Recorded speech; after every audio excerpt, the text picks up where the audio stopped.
So as you guys know, Spider-Man Across the Spiderverse came out yesterday, and today we're checking out Spider-Man Across the Spiderverse ending explained by new Rockstars. Because there are so many Easter eggs in this movie, I just want to hear from them and have them break it down. I will say there are spoilers in this, so if you guys haven't seen the movie yet, do not watch this video. I will have my review out in 2 hours, so make sure you guys do put on noties for that. I would really appreciate it. I will have a little discussion afterwards, probably like a 5-minute discussion about what I thought about the spoilers and everything like that, and all the secrets, the cool details, the ending, everything like that. Without further ado, let's get to reacting. Let's go. Alrighty. This is my first new Rockstars reaction. I've never done one of these before, so we shall see.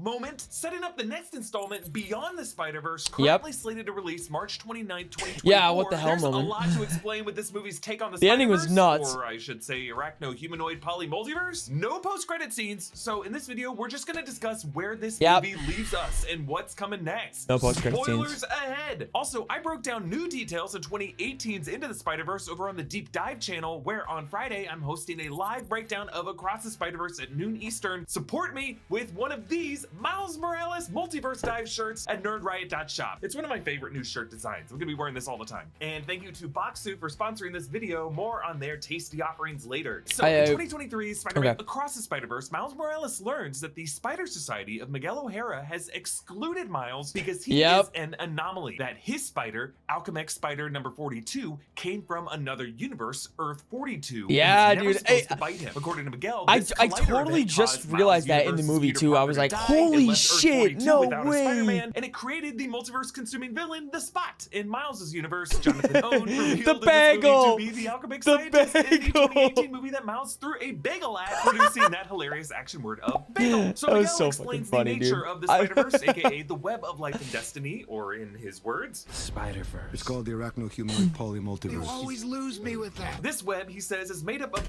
the arachnoid humanoid poly-universe. Is that what he said? The arachnoid human.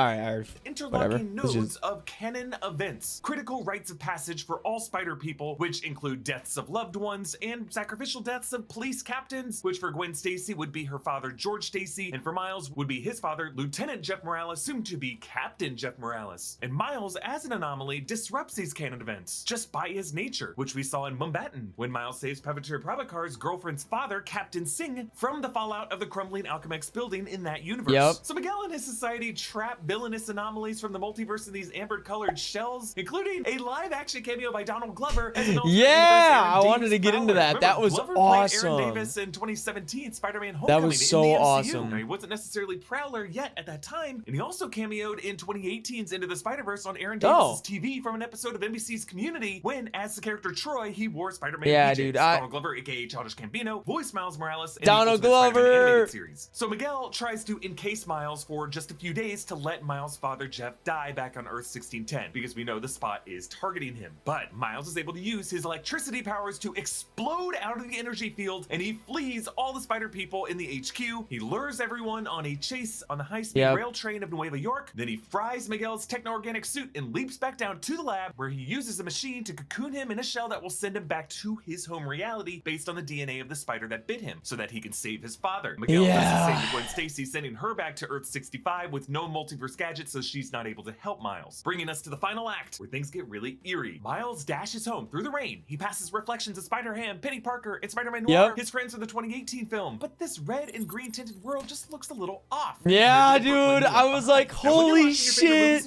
no way. Covered. But what about your other senses? For that, you need a snack. And if you want snacks that are as immersive and transformative as a big blockbuster film, you want Boxu. Boxu is a premium Japanese snack box that works with family businesses all over Japan to deliver a new theme of authentic Japanese snacks every month. Ooh. Beyond the tasty treats, each box comes with a booklet that teaches you all about the theme and where the snacks come from. I don't like your ad. You need to stop. Summer. It's packed with a bunch of green snacks. Favorites Holy crap. Boxu Boutique. Both a travel lover in your life. So if you want to try Boxu and support the channel, click the link in the description and use code ROCKSTARS to get $15 off your order. Meanwhile, Miguel leads a search party of Jessica Drew and Ben Reilly to Earth 1610 to stop Miles and to let Jeff die and defeat the Spot. Gwen Stacy, meanwhile, by the way, I will say, Ben Reilly, awesome.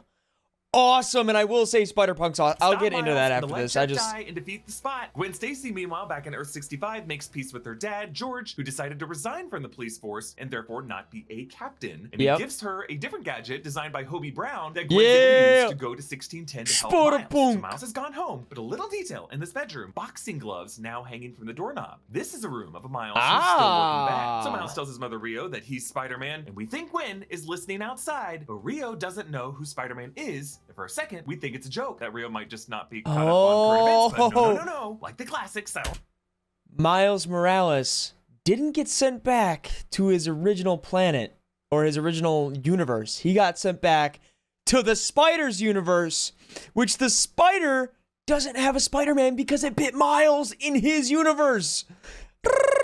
Also, the land's Sorry, fake out I just Starling is going thought it was to awesome. While the FBI I like is raiding a different my friend home. figured it out before me, and I was like, "Holy shit, no way!" Empty bedroom in 1610. Meanwhile, Miles realizes he is not in his home universe. That machine back in Nueva York was based on the DNA of the spider that bit him, which was not from 1610. It was from Earth 42, a universe with no Spider-Man. In this universe, Uncle Aaron is still alive. He says, "Hey," calling back his shoulder move advice from the first movie, and he asks Miles why he took his braids out. So Aaron, a criminal, has been giving Rio to help her make ends meet, and it's taken Miles under his wing. They go to the roof, and they see the memorial mural is not of Aaron, but of Miles' father, Jeff Morales. Jeff is dead in this universe. Miles gets knocked out, and he wakes up tied to Aaron's punching bag in his apartment. The one that Miles and Aaron worked out with in the 2018 film, and the one that Miles tied Peter B. Parker to. Aaron now reveals that he is not the Prowler, someone else is, and a younger Prowler steps forward and unmasks himself. It's the face of Miles. His hair is braided. The credits identify this as Miles G. Morales. He's voiced by Gerald Jerome. Our Miles' shocked face is lit by red on one side, blue on the other, but in the middle, those two colors mixed, Prowler purple. A color that, not to get too nerdy about this, does not exist in the normal spectrum of light, because in the spectrum of all visible light by the human eye, blue is on one side, red is at the other end. Our rods and cones just kind of mix them together in our heads. That's why purple is often associated with villains in these movies, because it's just not from this world. So our Miles says, "If I don't get home, our dad is going to die." But Prowler corrects, "Your dad." Our Miles begs, "Please, you have to let me go." But Prowler says, "Why would I do that?"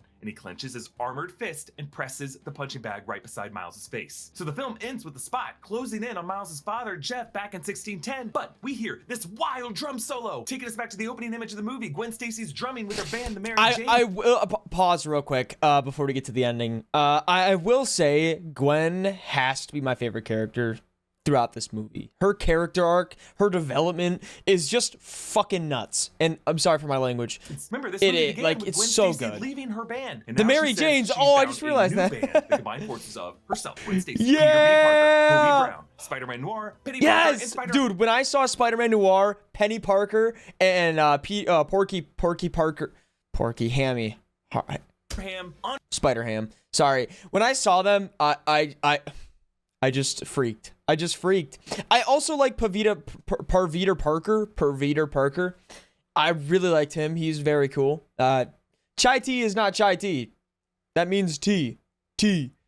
So yeah, sorry. On course to rescue and avenge Miles. End of movie. No post-credit scene. See you next year for Beyond the Spider-Verse. But how do any of them untangle this mess? Well, you could say Miles' dad might just be able to go the George Stacy route and resign from the PDNY. But I don't know. That seems like a technicality. I mean, he could really be able to undo the anomaly of Miles' or he just dies. As a Spider-Man. Of course, no. It's also possible that Miguel's interpretation of the rules of the web and life and destiny are not sacrosanct, and that rather than Miles being the exception, the anomaly, the mistake, the Spider-Verse might be stronger if more spider people were bitten by spiders from other dimensions, because it would make them responsible not just for their homes, but other neighboring universes. One thing we've learned about these movies is that sometimes folks just have to live in multiple worlds at once. And so maybe by defeating Prowler Miles in the next movie, the solution could be to save him by getting him bitten by a radioactive spider from another universe. And since this movie established Spider-Verse canon events, as Andrew Garfield, Peter Parker mourning the death of Captain Stacy from the 2012 Amazing Spider-Man film, and Tobey Maguire, Peter Parker, Robertson, Uncle Ben's that was death, awesome. Movie, I was universes we know shitting myself. Are linked to the MCU by Spider-Man No Way We'll see him Home. next. In the Spot in this movie, we're seeing Toby, Tom. We're seeing them all in the next movie. We are like it's just we are. There's no shot, and maybe Venom too. Mrs. Chen from Venom. Yeah, Miss Chen. Universe, this movie labels Earth 688, and we also, of course, got a live-action MCU actor, Donald Glover, and an animated world. It's just inevitable that Beyond the Spider-Verse is going to leave us with a live-action Miles Morales who can exist in the MCU. I'm sorry.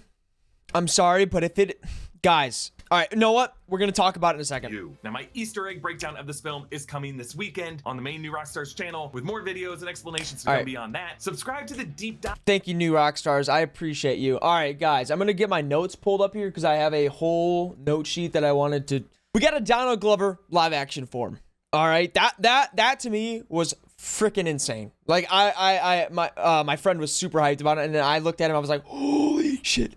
And we saw Spider-Man PS4 in there for a little cool little Easter egg. The ending was already explained. I'm not going to explain it to you guys. You guys understood it. Miles is Prowler in a different universe because he got bitten by the spider that was supposed to be in that universe, which doesn't have a Spider-Man. So technically everything in that world is ass. There were so many Easter eggs in this movie. We saw the spectacular Spider-Man. We saw the original Spider-Man from like the original cartoon, which and when he moved in the you guys just have to see it. It's freaking awesome. Spider-Man 2099. Everybody in this movie was so sick. Getting into the live action form of Miles Morales that I would like to see. So basically, we know a few casting that they could do. They could do Shamik Moore as Spider-Man Miles Morales live action form as well. He looks a bit older in my opinion. I think they got to go with someone a little younger, and I actually posted this on my Twitter, which you guys should go follow. But I posted this, and hear me out. I think that Caleb McLaughlin from Stranger Things would make a dope ass Spider-Man live action or Spider-Man Miles Morales live action. I really do. I think he's got that like young Miles Morales look to him.